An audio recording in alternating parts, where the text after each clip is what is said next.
Sidang dilanjutkan. Ini bukan sekadar perampokan. Saya tidak tahu apa-apa. Keputusan ada di tangan Anda. Pukul 14.40, seorang wanita berjalan memasuki sebuah gang sempit yang hanya memiliki satu jalan keluar. Dan ia tidak pernah kembali lagi. Tidak ada jeritan, tidak ada bercak darah, tidak ada saksi mata. Bahkan polisi menyimpulkan kasus ini sebagai kepergian sukarela dan menutup berkasnya. Sebuah kehilangan yang sempurna dan ganjil. 8 tahun kemudian, di atas perairan dingin, di depan pemecah ombak pelabuhan Tanjung Perak, Surabaya, sesosok mayat wanita tanpa busana mengapung. Tanpa bisa mengidentifikasi identitasnya, para penyelidik mengklasifikasikan jenazah ini sebagai jenazah tanpa nama. Namun, disinilah sebuah kebetulan mengerikan yang membuat bulu kuduk merinding ditemukan. Catatan hilangnya wanita 8 tahun lalu dan catatan jenazah tanpa nama yang ditemukan di laut 8 tahun kemudian, ternyata tersimpan di kota yang sama, di kantor polisi yang sama, dalam lemari arsip yang sama, hanya berjarak 30 cm. Selama 8 tahun yang panjang, tidak ada seorang pun yang membuka kedua amplop itu bersamaan. Selama waktu itu, ada seorang pria yang setiap malam duduk sendirian di ruang tamu yang gelap, bergumam maaf ke udara yang kosong. Di dalam laci mejanya yang terkunci rapat, tersimpan rahasia mengerikan yang tak terbayangkan. Apa yang sebenarnya terjadi di dalam gudang gelap di ruang bawah tanah Gang Buntu itu? Apa yang sesungguhnya terjadi di gang itu? Kisah yang akan kami sampaikan hari ini adalah tentang catatan yang terlupakan, kasus hilangnya Sari Dewi, pemilik karaoke di Surabaya tahun 1999. Cerita dimulai. Pada tahun 1999, Surabaya adalah kota yang masih memiliki aroma khasnya. Asap dari cerobong-cerobong pabrik di kawasan industri bercampur dengan angin laut menyelimuti seluruh kota dengan bau besi. Orang-orang berangkat kerja mencium aroma itu, dan dengan aroma yang sama mereka larut ke dalam ganggang di malam hari. Malam di Surabaya cepat memanas. Ketika jam pulang shift kerja dari pabrik-pabrik tiba, ganggang di kawasan hiburan dipenuhi oleh pria berseragam kerja. Papan-papan nama karaoke menyalakan lampu neon mereka, seakan menyambut kerumunan itu. Sari Dewi pertama kali menginjakan kaki di gang itu pada musim semi tahun 1997. Ia berasal dari Wonosobo, Jawa Tengah. Usianya 28 tahun dan tidak punya kenalan seorang pun di Surabaya. Menurut ingatan keluarganya, Sari Dewi menutup kehidupannya di Wonosobo dan pergi seorang diri ke Surabaya. Ia tidak banyak bicara tentang alasannya. Kata-kata yang ia tinggalkan untuk ibunya saat berkemas sangat singkat. Aku ingin memulai hidup baru. Setibanya di Surabaya, Sari Dewi mendapatkan tempat untuk membuka karaoke di ruang bawah tanah sebuah ruko tua, 2 gang di belakang jalan utama. Bangunan itu adalah ruko beton 4 lantai. Cat dinding luarnya sudah mengelupas di sana-sini dan tangga menuju ruang bawah tanah sangat curam. Namun harga sewanya murah. Sari Dewi menandatangani kontrak untuk tempat itu. Pemilik bangunan adalah seorang pria bernama Bambang Hartono. Saat itu usianya awal 50-an dan merupakan penduduk asli Surabaya. Selain bangunan itu, ia memiliki 2 ruko lain di sekitarnya dan merupakan orang yang cukup dikenal di kawasan tersebut. Kesan para pedagang sekitar terhadap Bambang Hartono seragam. Ia adalah orang yang banyak bicara dan sangat ramah kepada para penyewa di gedungnya. Ada beberapa kesaksian yang mengatakan bahwa ia terutama lebih ramah kepada penyewa wanita yang memulai bisnis sendirian. Sari Dewi mengelola karaoke itu seorang diri. Ia tidak mempekerjakan karyawan. Ia sendiri yang menjaga kasir dan membersihkan tempat itu. Meskipun berada 2 gang dari jalan utama sehingga tidak banyak orang yang lalu lalang, pelanggan setia selalu datang setelah jam kerja malam di pabrik selesai. Kabar bahwa Sari Dewi menyambut tamu dengan wajah tersenyum cepat menyebar di gang itu. Usahanya tidak buruk. Selama 2 tahun dari 1997 hingga 1999 ada hal-hal yang telah dibangun oleh Sari Dewi. Ia mendapatkan beberapa pelanggan setia. Ia menjadi teman makan siang bersama Ibu Ratna, pemilik warung makan di dekatnya. Ia menelepon ibunya di Wonosobo sebulan sekali. Di dinding dalam tokonya ia meletakkan 2 pot kaktus kecil yang ia rawat dengan sangat baik sehingga para pelanggan pun mengingatnya. Ibu Ratna, pemilik warung saat itu, mengingatnya seperti ini. Sari sering sekali bicara tentang kaktus. Katanya disiram terlalu banyak tidak boleh, terlalu sedikit juga tidak boleh. Rasanya hidup sendiri juga begitu. 2 tahun berlalu seperti itu. Apa yang terjadi antara Sari Dewi dan si pemilik gedung pada musim panas 1999 tidak tercatat secara spesifik dalam arsip saat itu. Namun, Ada beberapa adegan yang diingat oleh orang-orang di sekitarnya. Menurut kesaksian Ibu Ratna, ekspresi Sari Dewi mulai berubah sejak musim panas itu. Saat makan bersama, ia menjadi lebih pendiam dan sering terlihat melamun. Suatu kali ketika Ibu Ratna bertanya apakah ia baik-baik saja, Sari Dewi terdiam sejenak lalu berkata, ada masalah dengan bangunan. Namun ia hanya tersenyum dan berkata, tapi pasti akan beres. Ibu Ratna tidak bertanya lebih lanjut tentang masalah bangunan itu. Pak Joko yang saat itu mengelola toko kelontong di ruko terdekat mengingat adegan yang berbeda. Suatu malam di musim panas itu, ia melihat Bambang Hartono berdiri di depan pintu masuk karaoke Sari Dewi sambil meneriakkan sesuatu dengan suara keras. Sari Dewi berdiri di bawah tangga dengan kepala tertunduk. Pak Joko tidak mendengar apa isinya. Suasananya aneh saja katanya. Itu saja. Catatan, setelah musim panas itu lebih banyak tersimpan dalam ingatan orang-orang sekitar daripada dalam berkas penyelidikan. Ibu Sari Dewi, Ibu Wati, ingat bahwa telepon dari putrinya menjadi jarang setelah bulan Agustus tahun itu. Telepon yang biasa datang setiap bulan, pada bulan September hanya datang sekali dan durasinya singkat. Sari bilang tidak ada masalah dan ia sehat. Itulah yang terakhir. 12 Oktober 1999. Hari itu Ibu Ratna menyadari bahwa pintu rolling door karaoke Sari Dewi sudah tertutup selama 3 hari. Tidak ada tulisan apapun yang memberitahukan bahwa tempat itu tutup. Pintunya hanya tertutup rapat. Ibu Ratna berpikir, mungkin 2 hari pertama ia sedang libur. Di hari ketiga, ia mulai khawatir. Ia berdiri di depan toko dan memanggil nama Sari, tetapi tidak ada jawaban. Ibu Ratna pergi mencari Bambang Hartono. Si pemilik gedung itu berkata kepada Ibu Ratna bahwa Sari Dewi telah berkemas dan pergi. Katanya kontrak telah diakhiri karena Sari tidak bisa membayar sewa tepat waktu. Tidak ada penjelasan lebih lanjut. Ibu Ratna kembali setelah mendengar itu. Ia merasa ada yang aneh, tetapi tidak bisa bertanya lebih jauh. Rasanya Bambang Hartono tidak mungkin berbohong. Dan ia adalah orang yang sangat berpengaruh di lingkungan itu. Setelah itu, ruang bawah tanah karaoke itu ditempati oleh penyewa lain.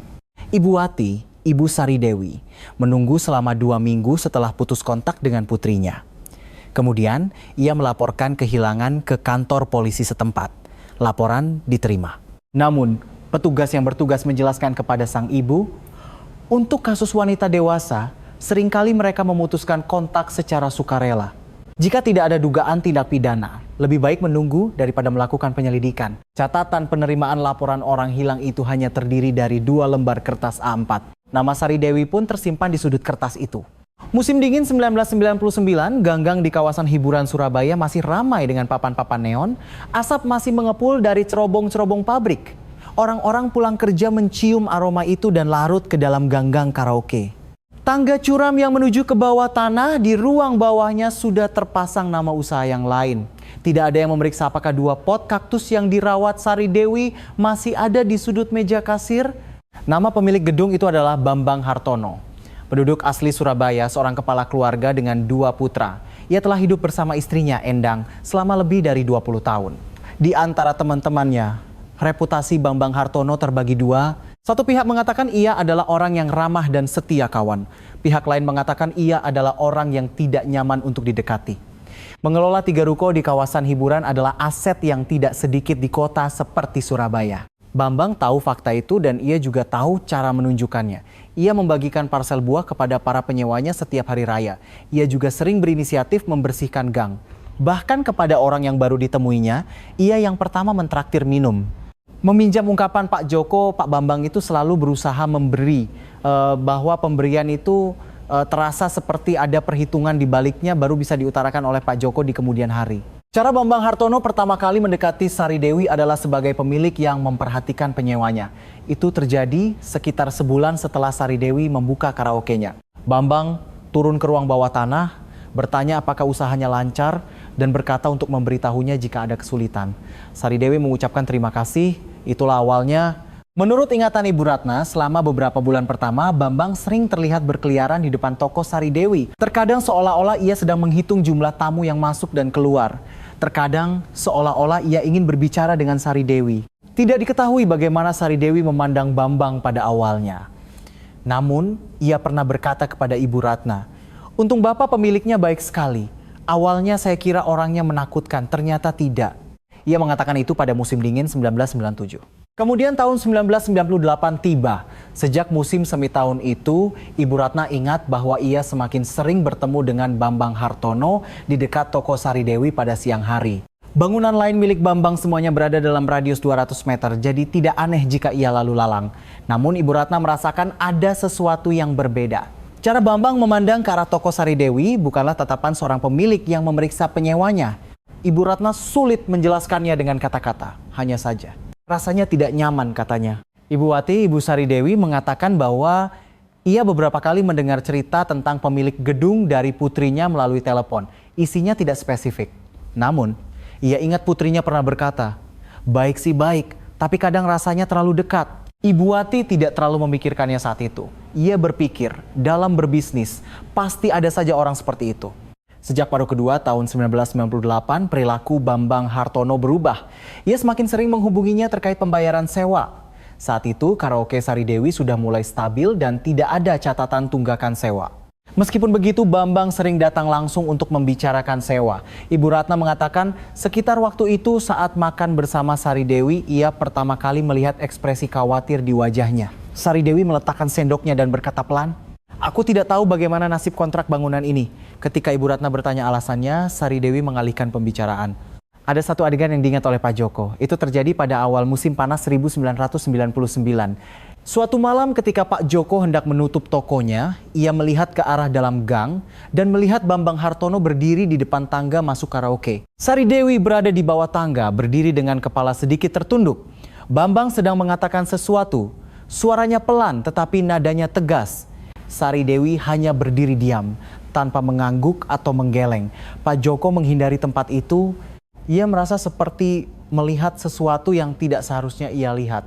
Alasan adegan itu membekas di benaknya. Pak Joko menjelaskannya seperti ini. Posisi mereka berdua aneh. Orang yang berdiri di atas tangga dan orang yang berdiri di bawah tangga. Ketinggian itu rasanya bukan hanya karena geografi. Buku catatan usaha karaoke Sari Dewi tidak pernah ditemukan. Ketika keluarga kemudian meminta polisi untuk memeriksa bagian dalam toko, tidak ada catatan bisnis atau memo yang tersisa. Hanya ada beberapa perlengkapan, 2 kabel mikrofon yang tergeletak di sudut, dan satu hal lagi, di atas rak di dekat meja depan, sebuah pot kaktus tertinggal. Tanahnya kering kerontang. Tidak diketahui kapan terakhir kali disiram. Setelah toko Sari Dewi tutup pada Oktober 1999, Bambang Hartono tidak menjawab telepon dari keluarga Sari. Ketika Ibu Wati menelepon pemilik gedung, Bambang mengatakan putrinya pergi atas kemauannya sendiri. Ia berkata ada masalah sewa dan kontrak telah diakhiri dengan kesepakatan bersama. Ia mengaku tidak tahu kemana Sari pergi. Ibu Wati tidak percaya, namun tidak ada yang berubah meskipun ia tidak percaya. Polisi lebih menyarankan untuk menunggu daripada menyelidiki. Pemilik gedung tidak mengubah perkataannya, dan di ruang bawah tanah tempat putrinya menghilang, penyewa lain telah masuk. Ibu Wati tidak punya sanak saudara di Surabaya. Bahwa putrinya punya beberapa teman baru ia ketahui di kemudian hari. Tahun 1999 berakhir. Bambang Hartono melewati musim dingin itu dengan berkeliling gang seperti biasa. Menagih sewa gedung, membagikan parsel saat hari raya dan mentraktir minum orang yang baru ditemuinya. Dengan kata-kata Pak Joko, ia selalu berada di pihak yang memberi. Musim dingin itu, laut di lepas pantai Surabaya terasa dingin. Ombak menghantam pemecah gelombang.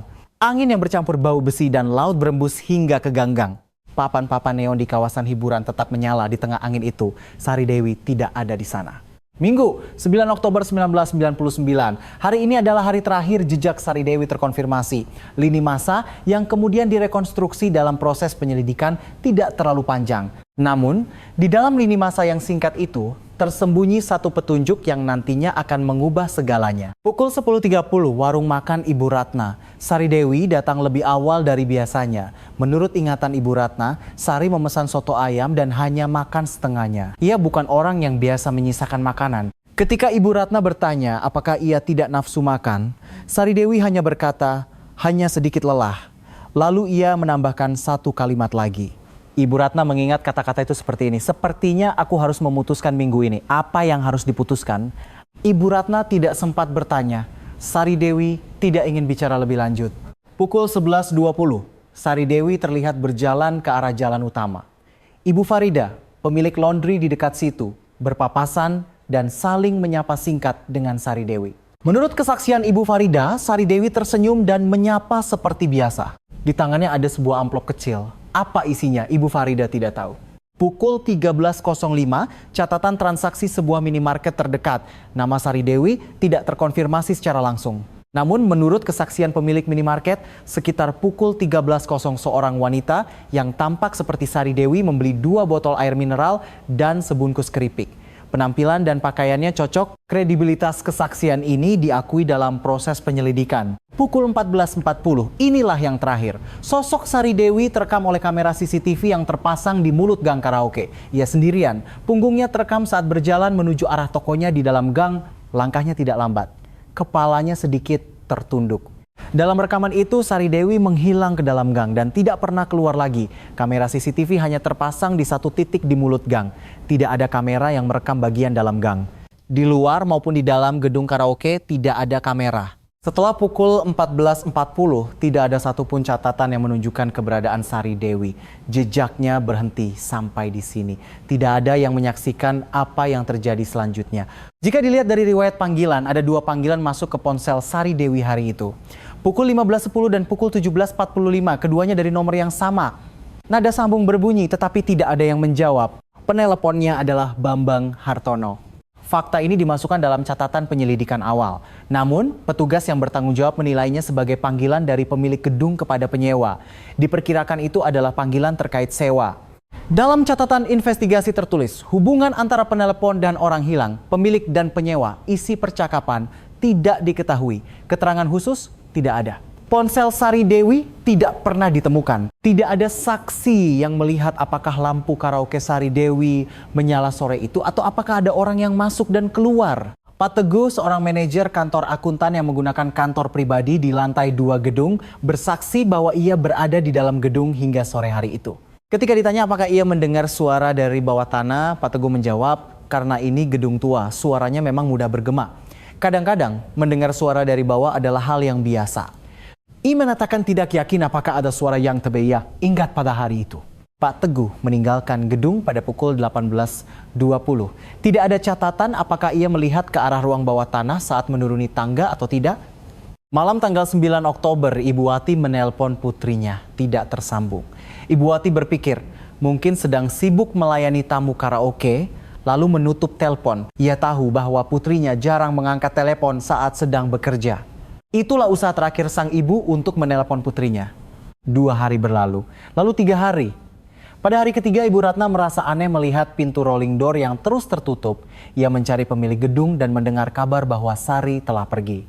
Kabar itu sampai ke Ibu Wati pada tanggal 15 Oktober. Ibu Wati segera berangkat ke Surabaya.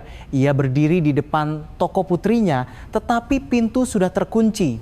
Ibu Wati kemudian berkata, hari itu di depan pintu rolling door, aku memanggil nama putriku, tapi tidak ada gema sama sekali. Rasanya ruang bawah tanah itu begitu dalam sehingga suaraku tidak sampai ke bawah. Laporan orang hilang di kantor polisi setempat baru dibuat pada tanggal 21 Oktober. Ibu Wati datang sendiri ke kantor polisi untuk melapor. Petugas yang bertugas menjelaskan bahwa kemungkinan besar ini adalah kasus wanita dewasa yang pergi secara sukarela. Meskipun Ibu Wati mengatakan bahwa kepribadian putrinya bukanlah tipe orang yang akan menghilang tanpa kabar, jawaban polisi tidak berubah.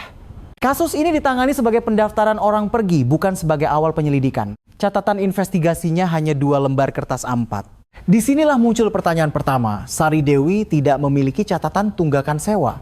Ia memiliki pelanggan setia. Barang-barang kesayangannya masih ada di dalam toko. Dan ia adalah orang yang menelepon ibunya setiap bulan. Orang seperti itu menghilang tanpa membuka rolling door tokonya. Meninggalkan barang-barangnya, rekening banknya, dan juga kaktusnya. Dan pertanyaan kedua, ada orang yang berjalan masuk ke gang pada pukul 14.40. Gang itu hanya punya satu jalan keluar. Tidak ada catatan orang yang masuk itu keluar lagi. Di mana Bambang Hartono pada sore itu? Tidak ada catatan verifikasi alibi tentangnya dimanapun dalam catatan investigasi. Petugas yang bertugas memanggil Bambang sebagai saksi dan mengambil keterangannya. Isi keterangannya hanya 2 baris. Mengakhiri kontrak karena masalah sewa dan Sari Dewi pergi membawa barang-barangnya. Tidak ada saksi yang mendukung pernyataan itu. Dalam pernyataan Bambang bahwa Sari Dewi pergi membawa barang-barangnya, tidak ada waktu yang tercatat dalam catatan investigasi. Pertanyaan tentang kapan ia pergi tidak ada dalam catatan investigasi. Petugas yang bertugas tidak menanyakan pertanyaan itu. Pada 21 Oktober 1999, penyelidikan sebenarnya berakhir pada hari itu juga. Catatan jejak Sari Dewi berhenti pada pukul 14.40. Waktu setelah itu dibiarkan tanpa ada yang bertanya. Jika seluruh catatan investigasi diambil, tebalnya tipis. 12 lembar kertas A4, formulir laporan orang hilang, memo pemeriksaan lapangan oleh petugas, surat pernyataan Bambang Hartono sebagai saksi, surat pernyataan 2 pedagang sekitar, dan catatan pemeriksaan rekaman CCTV. Itu saja. 1 orang hilang dan yang ditinggalkan polisi hanya 12 lembar kertas. Petugas yang bertanggung jawab saat itu bukan dari unit reserse kriminal. Laporan orang hilang diterima di Polsek setempat dan yang menanganinya adalah petugas yang mengurus pengaduan umum. Keputusan bahwa tidak ada unsur pidana dibuat di awal dan keputusan itu tidak pernah ditinjau kembali. Ibu Wati kembali mendatangi kantor polisi 2 minggu setelah laporan dibuat. Ia menanyakan kemajuan penyelidikan. Petugas yang bertanggung jawab mengatakan telah memeriksa database orang hilang tetapi tidak ada yang aneh. Ia juga menambahkan bahwa tidak ada lagi yang bisa dilakukan. Ibu Wati awalnya tidak mengerti arti dari kata-kata itu. Apakah tidak ada lagi yang bisa dilakukan berarti penyelidikan tidak akan dilanjutkan? Atau karena tidak ada petunjuk jadi tidak ada cara? Ia bertanya lagi di tempat. Petugas itu mengatakan keduanya. Mendengar itu Ibu Wati keluar dari kantor polisi. Ia bahkan tidak ingat apakah ia menangis atau tidak saat keluar. Hanya saja kakiku terasa berat, katanya. Ada hal-hal yang tidak diperiksa dalam penyelidikan saat itu. Pertama, catatan keuangan Sari Dewi. Tidak ada catatan dimanapun dalam berkas penyelidikan yang memeriksa apakah ada penarikan atau transfer dari rekening atas nama Sari Dewi setelah ia hilang.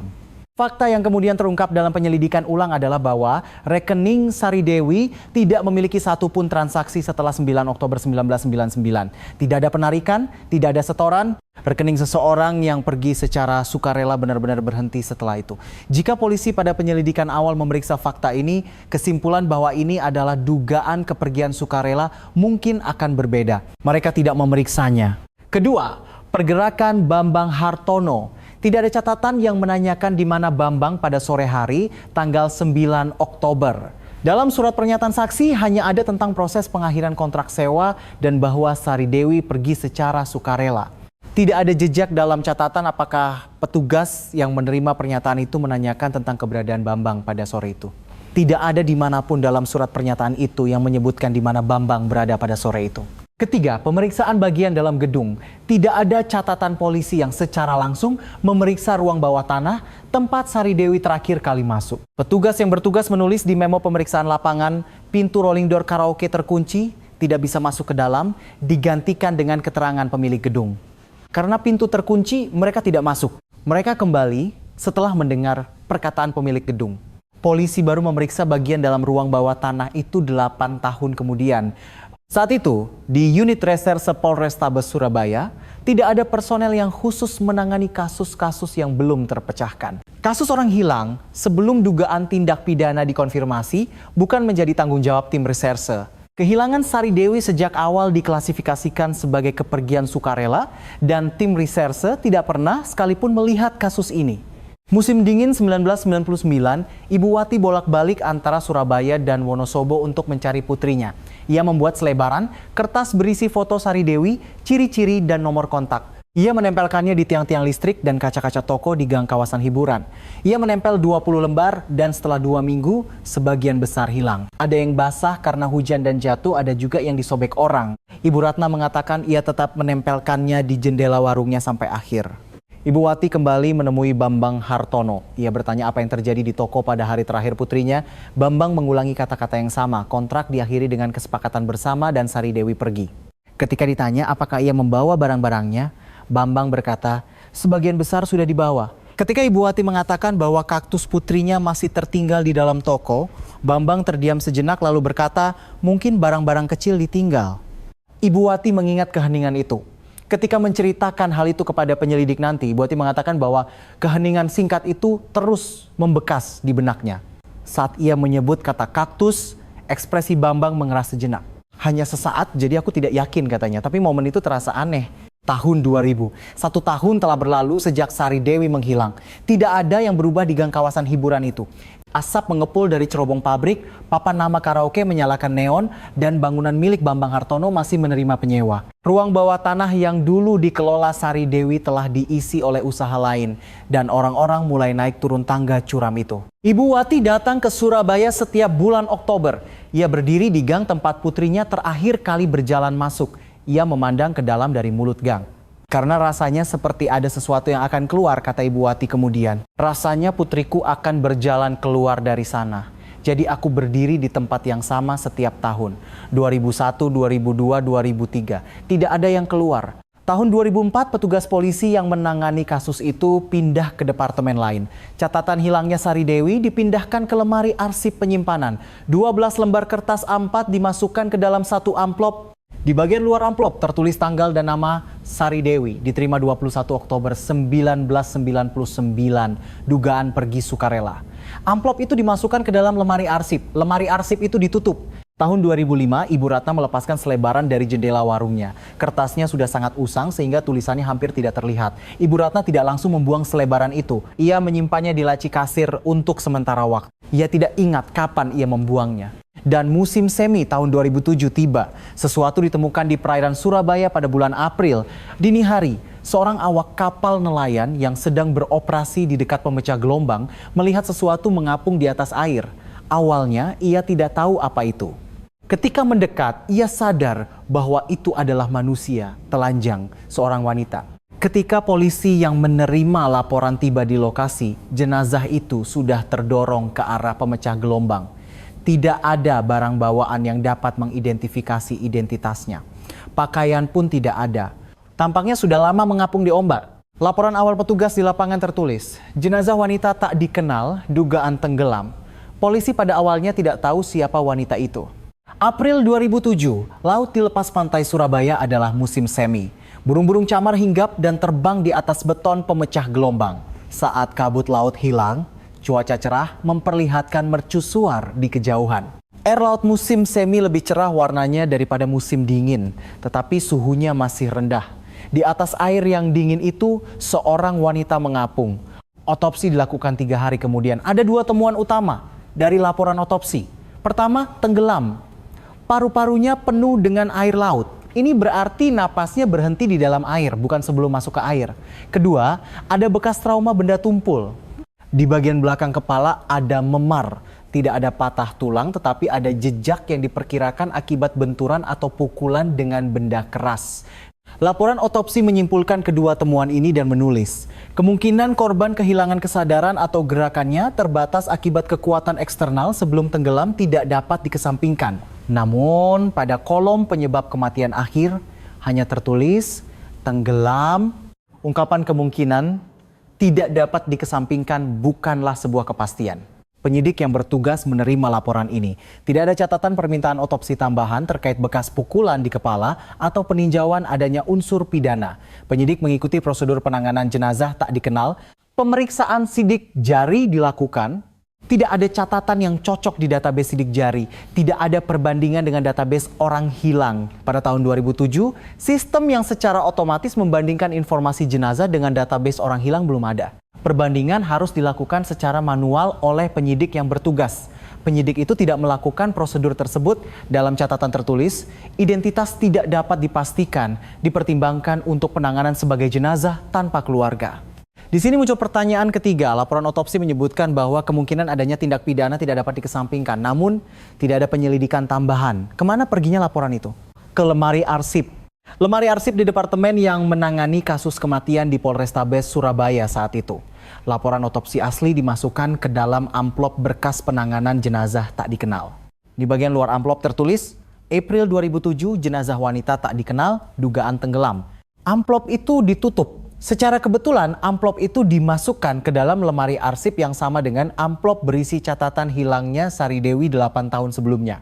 Jarak antara kedua amplop itu tidak lebih dari 30 cm. Tidak ada yang mengeluarkan kedua amplop itu bersamaan. Sementara itu, kawasan hiburan Surabaya terus berputar. Pada tahun 2007, Bambang Hartono masih menjadi pemilik 3 gedung ruko. Usianya mendekati 60 dan rambutnya sudah banyak memutih. tetapi kehadirannya di gang tidak berkurang. Ia membagikan parsel saat hari raya dan mengulurkan tangan terlebih dahulu kepada penyewa baru. Toko kelontong Pak Joko sudah lama tutup dan warung makan Ibu Ratna sudah pindah ke gang lain. Tidak ada lagi yang membicarakan Sari Dewi. Di antara orang-orang di kawasan hiburan, hanya sedikit yang mengingat Sari Dewi. Mungkin hanya Ibu Ratna dan Pak Joko. Ibu Farida sudah menutup laundrynya dan pindah ke kota lain. Minimarketnya sudah berganti pemilik 2 kali. Ruang yang dulu dikelola Sari Dewi di lantai bawah tanah pada sekitar tahun 2007 telah ditempati oleh penyewa keempat. Tangga curam menuju ruang bawah tanah itu masih sama. Pagar tangganya pernah dicat ulang sekali dan lampu neonnya diganti. Selain itu, tidak ada yang berubah. Orang-orang setiap hari menginjak tangga itu dan turun. Para tamu bernyanyi, tertawa dan bercanda. Suara itu menggema di langit-langit. Di dalam laci di atasnya tersimpan catatan hilangnya Sari Dewi. Tentu saja laci itu tidak ada di dalam gedung. Itu ada di lemari arsip kantor polisi. Namun di kota ini catatan orang yang hilang dan catatan orang yang ditemukan tertidur di dalam lemari arsip yang sama. Jika diukur jaraknya, kedua catatan ini hanya berjarak 15 menit berjalan kaki dari gang tempat Sari Dewi biasa berjalan ke kantor polisi. 8 tahun berlalu seperti itu. Ibu Wati datang ke Surabaya setiap bulan Oktober. Seiring bertambahnya usia, lututnya menjadi tidak baik, tetapi ia tidak berhenti melangkah. Berdiri di mulut gang dan memandang ke dalam telah menjadi ritual bulan Oktober bagi Ibu Wati. Ada hari-hari ketika suara nyanyian terdengar dari arah tangga bawah tanah. Ibu Wati berkata ia berdiri di sana mendengarkan suara itu. Berapa lama ia berdiri, ia sendiri tidak tahu. Ibu Ratna mendengar cerita tentang penemuan mayat wanita di laut pada musim semi 2007. Surabaya adalah kota kecil dalam hal peredaran berita. Cerita seperti itu cepat menyebar. Ketika Ibu Ratna mendengar cerita itu, ia teringat pada Sari Dewi. Nanti Ibu Ratna berkata, "Aku tidak tahu kenapa aku teringat padanya saat itu. Tiba-tiba saja teringat tanpa alasan. Namun, ia tidak menghubungi polisi atau memberitahu siapapun. Ia tidak yakin apakah pantas baginya untuk ikut campur." Keraguan itu menelan 2 tahun lagi. Pada musim gugur 2007, seorang penyidik baru ditugaskan di Polrestabes Surabaya. Ia berasal dari tim reserse kriminal dan bertugas meninjau kembali catatan kasus-kasus yang belum terpecahkan dan kasus kematian. Namanya Inspektur Budi Santoso. Usianya akhir 30-an, seorang pria yang telah membangun karir investigasi kriminal di kota lain sebelum datang ke Surabaya. Saat mulai bertugas, ia memulai satu pekerjaan atas inisiatifnya sendiri, membuka lemari arsip tua dan mengeluarkan satu persatu catatan kasus kematian yang belum terselesaikan, bukan karena ada instruksi khusus. Inspektur Budi kemudian berkata, "Ketika aku membuka lemari arsip itu, ada begitu banyak amplop tua. Amplop-amplop itu menggangguku.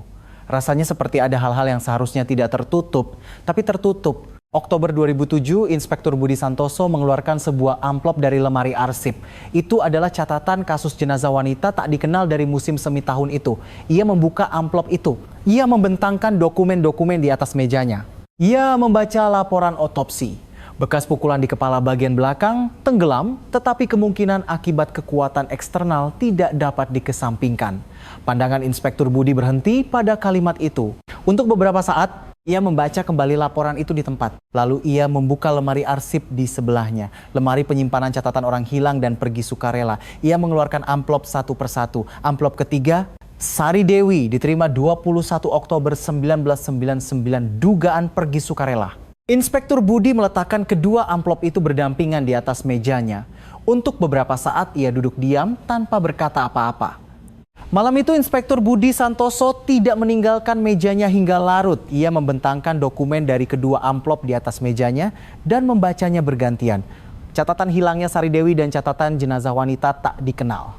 Tidak ada hubungan langsung antara kedua dokumen itu. Namanya tidak ada, tanggalnya pun berselisih 8 tahun. Namun ada sesuatu yang menarik perhatian Inspektur Budi. Usia orang hilang dan perkiraan usia jenazah serupa. Perkiraan usia jenazah yang tertulis di laporan otopsi adalah pertengahan 30-an hingga awal 40-an. Sari Dewi berusia 30 tahun saat hilang pada tahun 1999.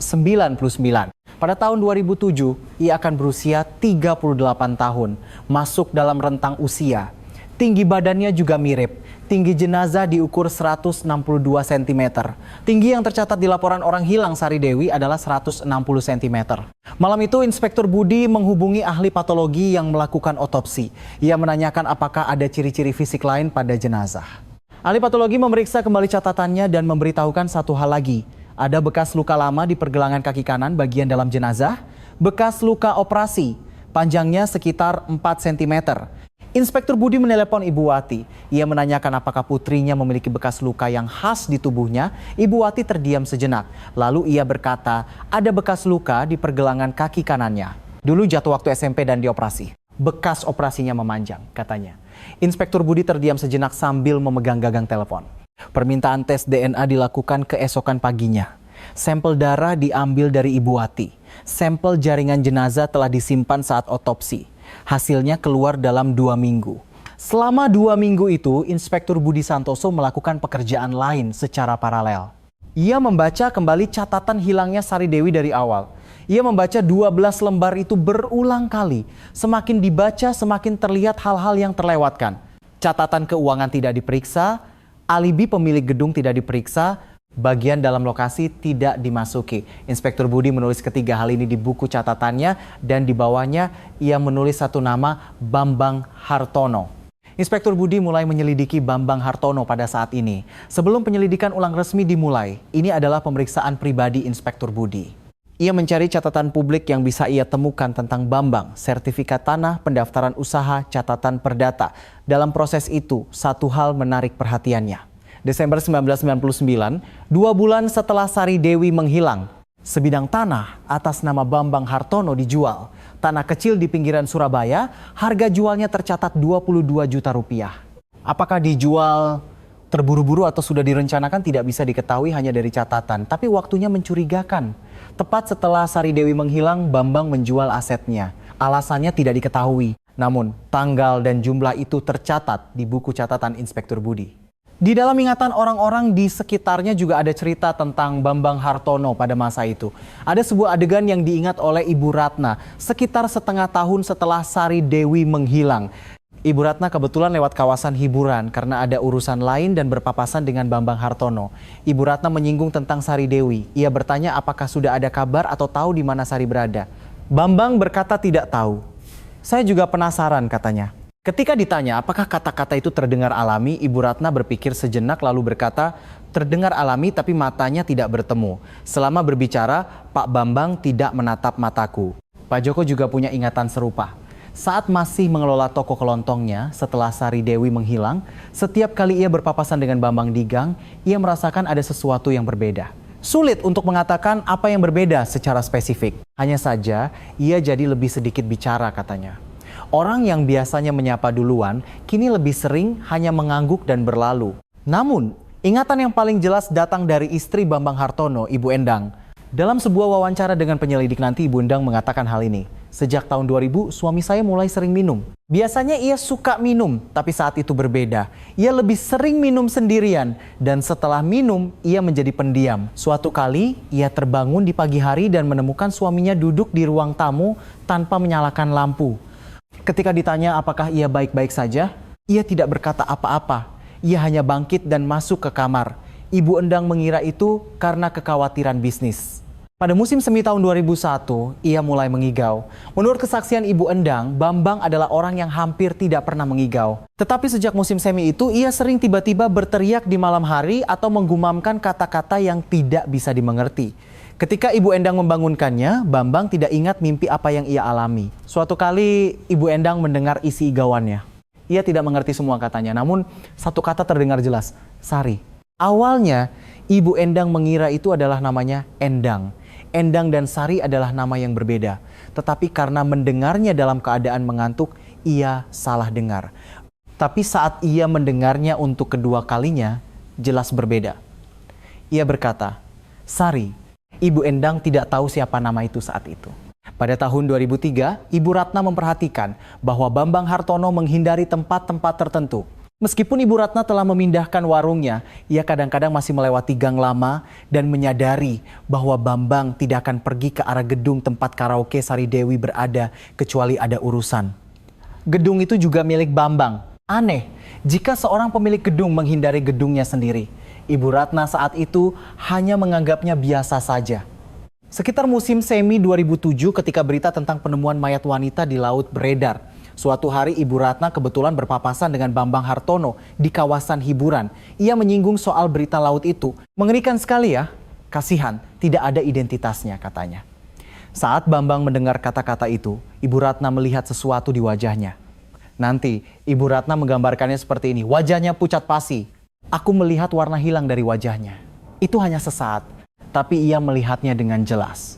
Bambang segera memperbaiki ekspresinya dan berkata, turut prihatin. Lalu ia pamit pergi karena ada urusan.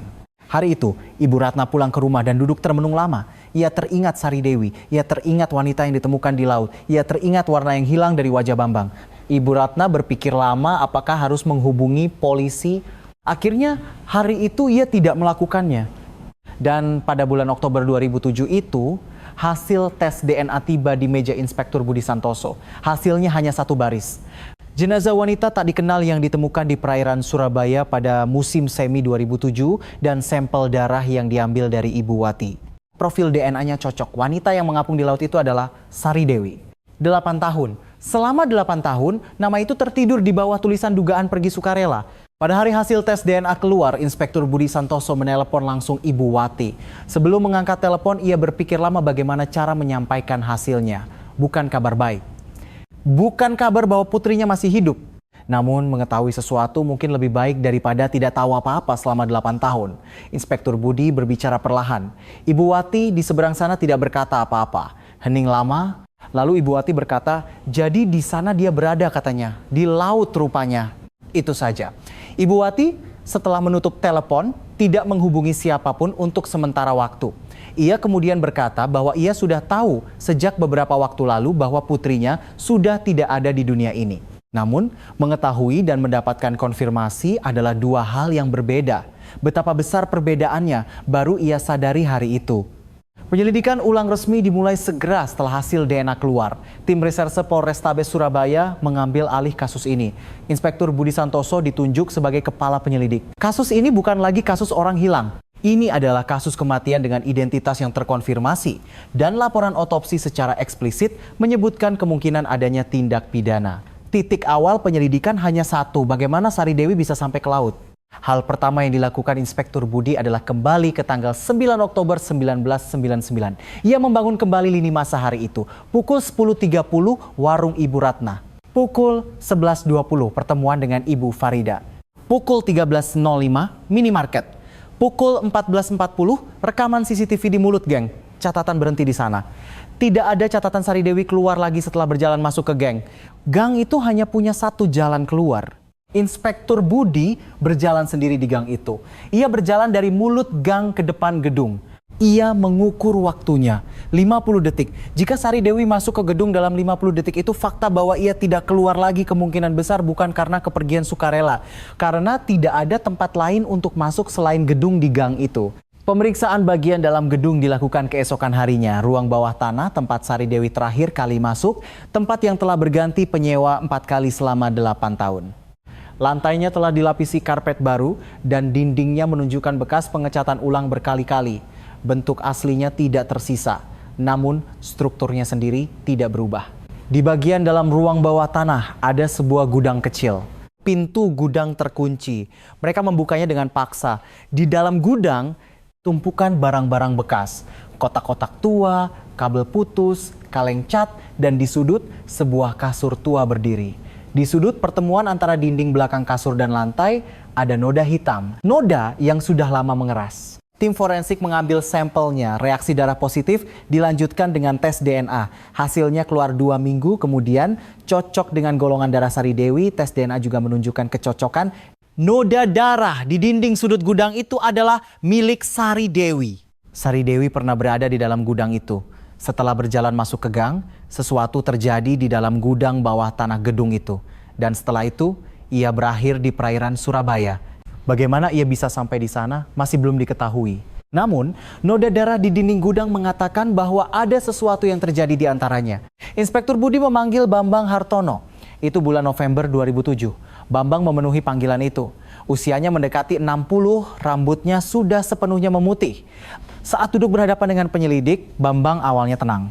Ketika pertanyaan tentang Sari Dewi dimulai, ia mengulangi kata-kata yang sama seperti 8 tahun lalu. Kontrak diakhiri karena masalah sewa dan Sari Dewi pergi atas kemauannya sendiri. Inspektur Budi menyebutkan tentang noda darah di gudang. Mulut Bambang berhenti bicara. Inspektur Budi melanjutkan bahwa pada sore hari tanggal 9 Oktober 1999, Bambang Hartono menelepon Sari Dewi 2 kali.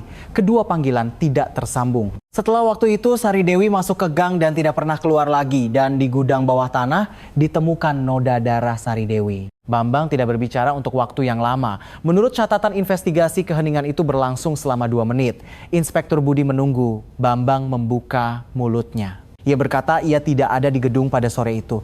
Ia berada di tempat lain. Ketika ditanya di mana, ia berkata bertemu dengan seorang kenalan. Ketika ditanya nama kenalannya, Bambang berkata ia tidak ingat betul. Itu adalah permintaan untuk memberikan alibi 8 tahun lalu, 8 tahun kemudian. Mengatakan tidak ingat adalah cara untuk mengatakan tidak bisa membuktikan. Inspektur Budi mulai menggali lingkungan sekitar Bambang. Sebuah pekerjaan untuk menemukan orang yang mengingat keberadaan Bambang pada sore hari tanggal 9 Oktober 1999. Sebuah pencarian setelah 8 tahun berlalu. Ingatan orang-orang telah memudar. Tidak ada orang yang mengaku bersama Bambang hari itu. Sebaliknya, pada awalnya juga tidak ada kesaksian yang melihat Bambang di dekat gedung pada sore itu. Penyelidikan menemui jalan buntu. Ada bukti fisik, ada noda darah di dinding gudang. Namun, tidak ada saksi yang menjelaskan bagaimana noda darah itu bisa ada. Tidak ada catatan yang secara langsung menunjukkan bahwa Bambang ada di tempat itu. Noda darah saja tidak cukup untuk menetapkan Bambang sebagai tersangka. Sekitar waktu itu, datang telepon dari Ibu Ratna. Ibu Ratna berkata ia ragu-ragu. Ia ragu-ragu 2 tahun lalu dan kali ini pun ia ragu-ragu selama beberapa hari. Namun, setelah membaca di koran bahwa orang yang ditemukan di laut adalah Sari Dewi, ia tidak bisa lagi menyimpannya sendiri. Yang dikatakan Ibu Ratna kepada Inspektur Budi ada 2 hal. Pertama, bahwa pada musim semi 2007 ketika ia menyinggung cerita mayat di laut, ia melihat warna hilang dari wajah Bambang Hartono. Yang kedua adalah ingatan yang lebih tua. Sore hari tanggal 9 Oktober 1999, Ibu Ratna hari itu menutup warungnya lebih awal dan pergi ke arah jalan utama. Ada urusan. Dalam perjalanan, ia melewati depan gedung milik Bambang Hartono. Ibu Ratna mengingat momen itu seperti ini. Saya melihat Pak Bambang keluar dari arah gedung, dari arah tangga bawah tanah. Waktunya sekitar antara pukul 16.00 dan 16.30 katanya. Ibu Ratna mengatakan saat itu matanya bertemu dengan Bambang. Bambang yang pertama kali membuang muka. Ibu Ratna merasa aneh, tetapi ia terus berjalan. Itulah ingatan yang ia simpan sendiri selama 8 tahun. Pukul 14.40, Sari Dewi masuk ke dalam gang. Antara pukul 16.00 dan 16.30, Bambang Hartono keluar dari arah tangga bawah tanah gedung. Di antara waktu itu, ada noda darah di dinding gudang. Kesaksian Ibu Ratna secara resmi dimasukkan ke dalam catatan investigasi. Sebuah kesaksian saksi mata. Sebuah kesaksian bahwa pada sore hari tanggal 9 Oktober 1999, ia melihat Bambang Hartono keluar dari arah tangga bawah tanah gedung. Sebuah ingatan setelah 8 tahun. Di pengadilan, ini adalah bukti yang lemah jika berdiri sendiri. Namun, cukup untuk mengubah arah penyelidikan. Inspektur Budi Santoso memanggil Bambang Hartono lagi. Kali ini ia menunjukkan kesaksian Ibu Ratna. Ia mengatakan ada orang yang melihatnya keluar dari arah tangga bawah tanah gedung sore itu. Ekspresi Bambang mengeras, namun perkataannya tidak berubah. Ia bersikeras tidak ada di gedung hari itu. Saksi itu pasti salah lihat, katanya. Ia mengatakan mungkin saja ia mampir sebentar ke gedung untuk urusan lain pada waktu yang sama, tetapi ia tidak turun ke bawah tanah. Pernyataannya sedikit berubah. Dari mengatakan tidak ada menjadi mungkin mampir sebentar, Inspektur Budi mencatat perubahan itu di buku catatannya. Setelah memulangkan Bambang, Inspektur Budi duduk termenung lama. Bukti fisiknya adalah noda darah di gudang dan kesaksian Ibu Ratna. Ada perubahan dalam pernyataan Bambang, tetapi itu sendiri bukanlah bukti. Sesuatu yang lebih dibutuhkan. Sesuatu itu datang dari arah yang tidak terduga, Desember 2007. Putra sulung Bambang Hartono, Agus, datang sendiri ke tim investigasi. Usianya 32 tahun dan bekerja di Surabaya. Begitu duduk, Agus langsung berkata, "Saya ingin bicara tentang ayah saya." Penyelidik menunggu. Agus mulai berbicara perlahan. Ia mengatakan pertama kali merasakan ayahnya berubah adalah pada tahun 2000. Saat itu ia masih SD. Ayahnya sering terbangun di malam hari dan ia sering melihatnya duduk sendirian di ruang tamu di pagi hari. Di usia muda, Ia tidak tahu apa artinya itu. Ia hanya berpikir ayahnya menjadi orang yang tidak bisa tidur saat ia SMP. Suatu malam, ayahnya pulang mabuk. Agus pergi ke dapur untuk mengambil air dan mendengar suara ayahnya di ruang tamu. Ayahnya sendirian, mabuk dan menggumamkan sesuatu. Agus berdiri di sana dan mendengarkan. Kata-kata ayahnya terdengar seperti doa, terkadang seperti bicara sendiri. Ketika ditanya apa yang dikatakan, Agus terdiam sejenak. Dia bilang, "Maaf," katanya. Tidak tahu kepada siapa. Dia terus mengulang kata-kata, "Maaf, aku tahu ini salah." Agus berkata ia ketakutan saat itu. Ia kembali ke dapur dan menutup pintu. Ia tidak pernah menceritakan ingatan itu kepada siapapun. Penyelidik bertanya kapan itu terjadi. Agus mengatakan saat ia kelas 1 SMP. Sekitar tahun 2002 atau 2003. "Maaf," katanya. "Aku tahu ini salah." Beratnya kata-kata itu dicatat oleh penyelidik. Namun, itu juga bukan bukti langsung. Itu adalah gumaman orang mabuk. Tidak bisa dipastikan kepada siapa atau tentang apa. Tapi saat Agus hendak berdiri, ia menambahkan satu kalimat lagi tentang ruang kerja ayahnya. Saat Agus SMA, ia masuk ke ruang kerja ayahnya karena ada urusan dan melihat laci meja terbuka. Di dalam laci ada sebuah amplop. Ia tidak tahu apa itu. Jadi ia mengeluarkannya dan melihat ada beberapa foto di dalamnya. Foto seorang wanita. Awalnya, Agus mengira itu hanya foto kenalan. Tapi saat ia melihat foto itu lebih dekat, ia merasa wanita itu seperti tidak sadar di foto. Foto-foto yang sepertinya diambil tanpa disadari oleh kamera. Agus memasukkan kembali foto itu ke dalam amplop dan menutup laci. Ia tidak memberitahu ayahnya. Setelah itu, ia jarang masuk ke ruang kerja. Ia tidak tahu siapa wanita di foto itu. Tapi sekarang kalau dipikir-pikir, wanita itu sepertinya adalah orang yang punya karaoke. Dulu waktu kecil, ia pernah ikut ayahnya ke gedung itu dan wajah wanita di foto mirip dengan wanita yang ia lihat di depan karaoke. Keesokan harinya tim investigasi mengajukan surat perintah penggeledahan rumah Bambang Hartono. Surat perintah dikeluarkan pada 17 Desember 2007, penggeledahan dilakukan. Berpusat di ruang kerja rumah Bambang. Rak buku, laci, bagian dalam lemari, hingga kotak penyimpanan digeledah. Butuh waktu 3 jam. Di bagian dalam laci meja ditemukan sebuah kotak besi kecil dengan kunci. Kuncinya tidak ada.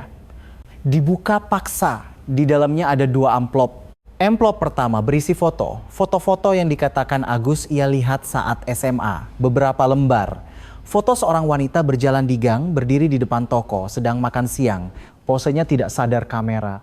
Wajah wanita itu jelas. Itu Sari Dewi. Foto-foto yang diambil secara diam-diam. Tanggalnya tidak diketahui.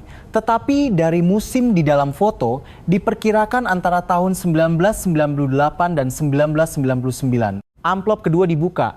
Di dalamnya ada selembar kertas. Tulisan tangan. Kertasnya sudah menguning karena tua. Ada tanggal tertulis. Maret 2002. Isinya tidak panjang. Menurut catatan investigasi, di kertas itu tertulis, "Aku sudah mencoba untuk tidak memikirkannya lagi, tapi tidak bisa.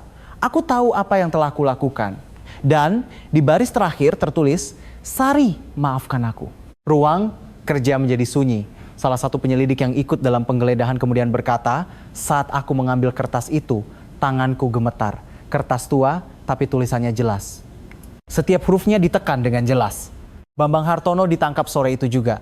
Saat ditangkap, Bambang sedang duduk di ruang tamu rumahnya. Ia berdiri melihat para penyelidik masuk. Ia tidak berkata apa-apa. Selama diborgol pun, ia diam. Saat keluar pintu, ia menoleh ke belakang sekali. Ibu Endang berdiri di tengah ruang tamu. Mata mereka bertemu. Bambang keluar begitu saja. Ibu Endang tidak bergerak dari tempat itu untuk waktu yang lama.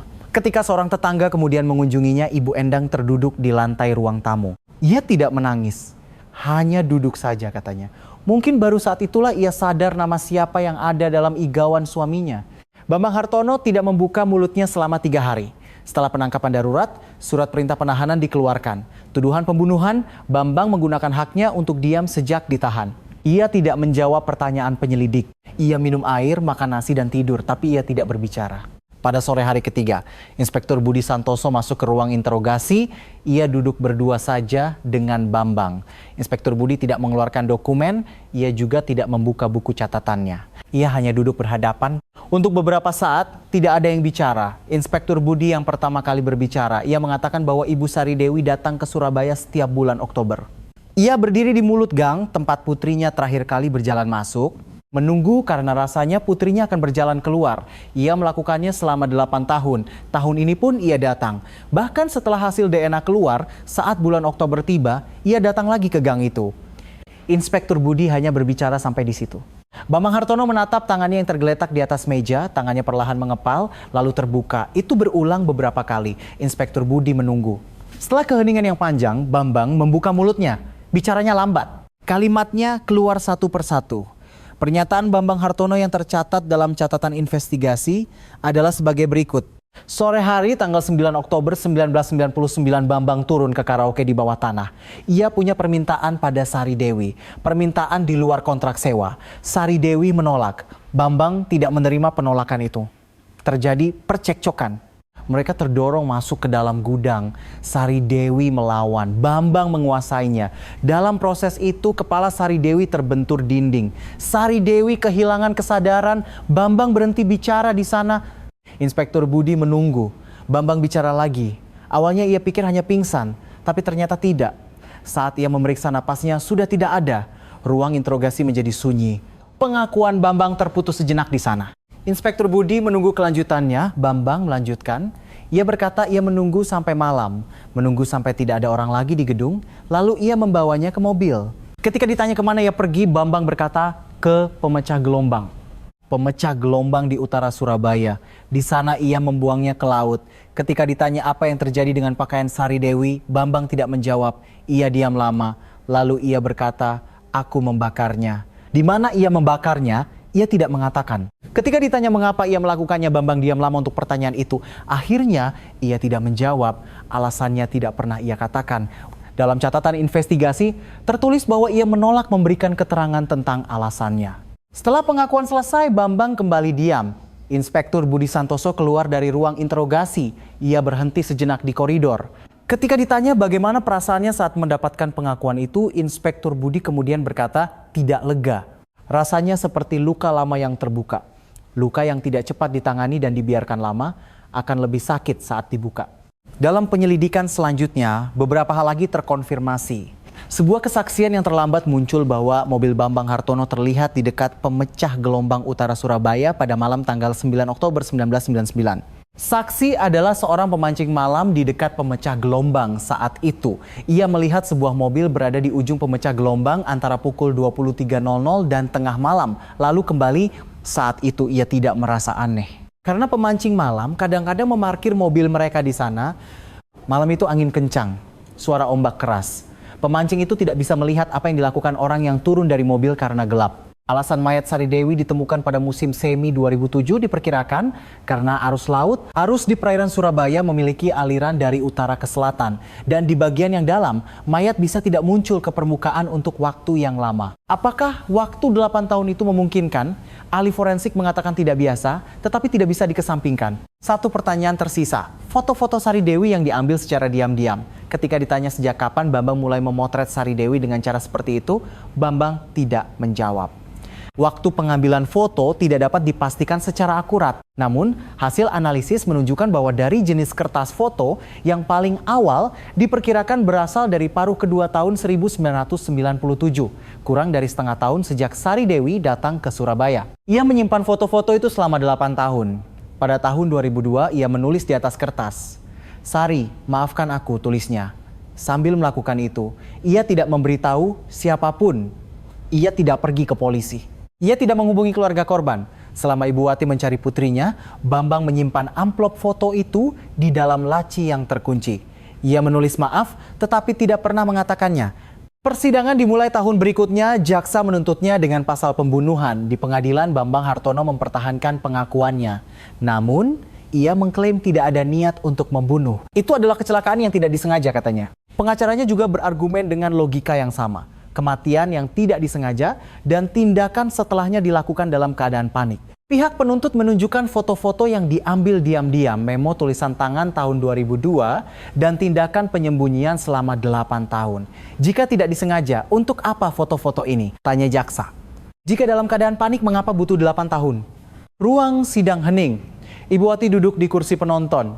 Selama persidangan, ia tidak berkata apa-apa. Bahkan saat hakim membacakan bukti, saat jaksa menunjukkan foto, Ibu Wati hanya duduk. Mendengarkan saat-saat terakhir putrinya dibacakan dalam bahasa hukum, Bambang Hartono sekali melihat ke arah Ibu Wati di pengadilan. Ibu Wati tidak melihatnya. Putusan tingkat pertama dijatuhkan pada musim gugur 2008, tepatnya pada 17 September 2008. Di ruang sidang utama Pengadilan Negeri Surabaya, kursi penonton terisi setengah. Ibu Wati duduk di barisan depan. 9 tahun telah berlalu sejak putrinya menghilang. Rambut Ibu Wati sudah sepenuhnya memutih. Lututnya tidak baik sehingga ia memakai tongkat, tetapi hari itu ia meletakkan tongkatnya di atas lutut dan memegangnya dengan kedua tangan. Hakim masuk, ruang sidang menjadi sunyi, amar putusan dibacakan, menjatuhkan hukuman kepada terdakwa Bambang Hartono dengan pidana penjara selama 15 tahun, bersalah atas pembunuhan. Dalam putusannya, majelis hakim menyatakan, argumen terdakwa mengenai kecelakaan yang tidak disengaja sulit diterima. Foto-foto yang terus-menerus diambil dari korban, tindakan penyembunyian yang cermat selama 8 tahun setelah kejadian, dan isi memo tulisan tangan secara keseluruhan menunjukkan bahwa terdakwa menyadari sepenuhnya perbuatannya. Selain itu, fakta bahwa terdakwa tidak pernah menyerahkan diri atau melapor selama keluarga korban mencari putrinya adalah faktor yang memberatkan kejahatan terdakwa. Bambang Hartono menundukkan kepalanya selama putusan dibacakan. Putusan selesai, Ibu Wati tidak bangkit dari kursi penonton. Orang-orang di ruang sidang mulai bergerak. Para wartawan keluar, penonton bangkit. Ibu Wati tetap duduk di tempatnya. Memegang tongkat dengan kedua tangan menatap lurus ke depan. Ibu Ratna ada di sampingnya. Ibu Ratna meletakkan tangannya di bahu Ibu Wati. Mereka berdua duduk seperti itu untuk beberapa saat. Ketika ruang sidang hampir kosong, Ibu Wati perlahan bangkit. Ia mengambil tongkatnya dan berjalan. Saat keluar dari gedung pengadilan, sinar matahari musim gugur Surabaya menyinari. Ibu Wati berdiri sejenak di bawah sinar matahari. Ibu Ratna berdiri di sampingnya. Ibu Wati berkata, Ibu Ratna mengingat kata-kata itu seperti ini. Sekarang Sari bisa sedikit tenang. Setelah mengatakan itu, Ibu Wati menangis. Untuk pertama kalinya dalam 9 tahun, ia menangis terseduh-seduh, kata Ibu Ratna. Ibu Ratna juga ikut menangis. Bambang Hartono mengajukan banding. Di tingkat banding, putusan bersalah tetap dipertahankan. Hukumannya tetap sama, 15 tahun penjara. Bambang tidak mengajukan kasasi. Putusan menjadi inkrah. Setelah dipenjara, Bambang Hartono tidak menerima kunjungan. Ibu Endang pada awalnya mengajukan permohonan kunjungan beberapa bulan pertama. Bambang menolaknya. Setelah itu, Ibu Endang mengajukan gugatan cerai. Prosesnya cepat selesai. Bambang tidak mengajukan keberatan. Putra sulungnya, Agus, meninggalkan Surabaya setelah putusan. Tidak diketahui kemana ia pergi. Tidak ada catatan bagaimana orang yang dengan sukarela datang ke tim investigasi untuk menceritakan kisah ayahnya itu hidup setelah putusan. Namun, Inspektur Budi Santoso kemudian berkata, jika Agus tidak memberanikan diri, penyelidikan tidak akan terungkap secepat itu. Betapa beratnya keberanian itu, Inspektur Budi merenungkannya lama. Setelah putusan, Ibu Wati untuk pertama kalinya dapat mengurus jenazah putrinya. Saat identitas dikonfirmasi pada tahun 2007, jenazah telah diurus dan disimpan. Ibu Wati menunggu sampai persidangan selesai. Baru setelah persidangan selesai, ia membawa putrinya pulang ke Wonosobo, tempat Sari Dewi dilahirkan. Pemakaman dilangsungkan dengan tenang. Ibu Ratna datang, Pak Joko juga datang. Beberapa teman yang dikenal Sari Dewi di Surabaya datang. Beberapa kerabat Ibu Wati datang. Tidak banyak orang, tetapi mereka yang datang tetap tinggal sampai akhir. Dalam perjalanan pulang setelah pemakaman, Ibu Ratna berkata, ternyata sebanyak ini teman yang didapat Sari di Surabaya. Datang sendiri, mengelola usaha sendiri, tapi ia berhasil mendapatkan orang-orang ini. Itulah jejak hidup Sari. Yang kembali mengangkat cerita tentang kaktus di dalam karaoke adalah Ibu Ratna. Disiram terlalu banyak, tidak boleh, terlalu sedikit juga tidak boleh. Rasanya hidup sendiri juga begitu, kata Sari Dewi. Ibu Ratna mengingat kata-kata itu selama hampir 20 tahun. Ia juga mengingat wajah tersenyum saat mengatakannya. Sari Dewi datang ke Surabaya pada usia 28 tahun. Ia ingin memulai hidup baru. Selama 2 tahun ia mendapatkan pelanggan setia, teman makan siang bersama, dan merawat kaktus di dalam tokonya. Datang di usia 28 dan menghilang di usia 30. Di antara itu ada ikatan yang terjalin. Waktu yang singkat jika dibilang singkat, panjang jika dibilang panjang. Hal-hal yang diciptakan Sari Dewi selama 2 tahun itu kecil. Beberapa pelanggan setia, 1 teman makan siang, 2 kaktus. Namun, Hal-hal kecil itu hidup dalam ingatan Ibu Ratna selama hampir 20 tahun. Orang yang hilang dan hal-hal yang ia ciptakan tidak akan hilang selama ada orang yang mengingatnya. Setelah kasus ini, Inspektur Budi Santoso mengusulkan pembentukan tim khusus untuk kasus-kasus yang belum terpecahkan. Usulan itu diterima beberapa tahun kemudian. Inspektur Budi menjadi kepala tim pertama. Pada hari pertama menjabat, ia dilaporkan mengatakan kepada anggota timnya, "Jangan takut pada amplop-amplop di lemari arsip. Itu hanyalah hal-hal yang seharusnya tidak tertutup, tapi tertutup." Gang di kawasan hiburan Surabaya itu masih ada sampai sekarang. Jenis papan neonnya telah berubah, toko-tokonya telah berganti berkali-kali. Mulut gang tempat Sari Dewi berjalan masuk masih sama. Kamera CCTV juga telah diganti dengan yang baru. Tangga curam menuju ruang bawah tanah juga masih ada. Pagarnya telah dicat ulang sekali lagi. Orang-orang yang naik turun tangga itu tidak tahu apa yang pernah terjadi di bawah sana. Pukul 14.40, 9 Oktober 1999, ada seseorang yang berjalan masuk ke dalam gang. Kepalanya sedikit tertunduk, langkahnya tidak lambat. Punggungnya adalah pemandangan terakhir. Ini adalah catatan yang terlupakan. Terima kasih telah mendengarkan kisah Sari Dewi sampai akhir. Ini adalah kisah tentang orang yang paling lama diam di tempat yang paling dekat.